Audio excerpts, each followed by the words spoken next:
আজকে আমরা দেখব অন্নপূর্ণা যোজনার ফর্ম ফিল আপ।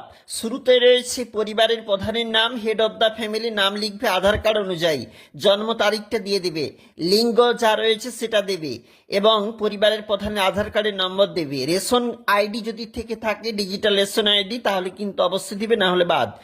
সদস্য সংখ্যা দেবে যতজন, ঠিকানা দেবে পিনকোড সহ, মোবাইল নম্বর একটা দেবে অবশ্যই, আর দেবে কিন্তু এখানে হেড অব দ্য ফ্যামিলি এবং তার তথ্যগুলা, সদস্যবৃন্দের একটা একটা তথ্য। এখানে দেবে bank account, head of the family এবং অন্যান্য সদস্যের ব্যাংক অ্যাকাউন্ট।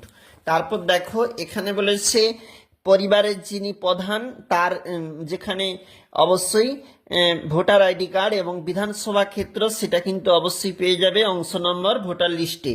বিভাগটা দিয়ে দেবে কোন ক্যাটাগরি, আর ডিজিটাল রেশন কার্ড রয়েছে, কার্ডের ধরন কোনটা হবে সেটা কিন্তু তোমরা লিখবে।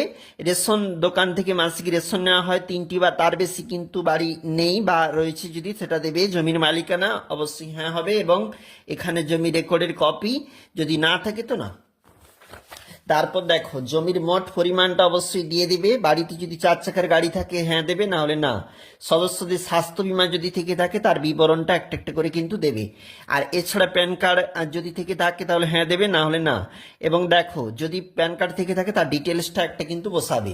তারপর দেখো এদিকে কর্মসংস্থান, পরিবারে যারা যারা কোন কাজের সঙ্গে যুক্ত তার কিন্তু একটা একটা করে বিবরণ এখানে তুলে দিবে।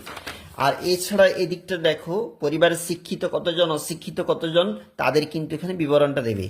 এছাড়াও দেখো কোনো সাংবিধানিক পদে যুক্ত রয়েছে কিনা কোনো সদস্য সেটা দেবে, আর পেনশনভোগী কেউ রয়েছে কিনা, আর জিএসটির আয়তভুক্ত কেউ রয়েছে কিনা, যদি থাকে নম্বর, বার্ষিক মোট আয় কত সেটা দেবে, সিএ এর জন্য কি আবেদন করেছে তাহলে কিন্তু অবশ্যই, যদি করে থাকে তাহলে কিন্তু এখানে ইস্যু করা হয়েছে বা সার্টিফিকেট নম্বর অবশ্যই দিবে, না হলে কিন্তু প্রযোজ্য নয়।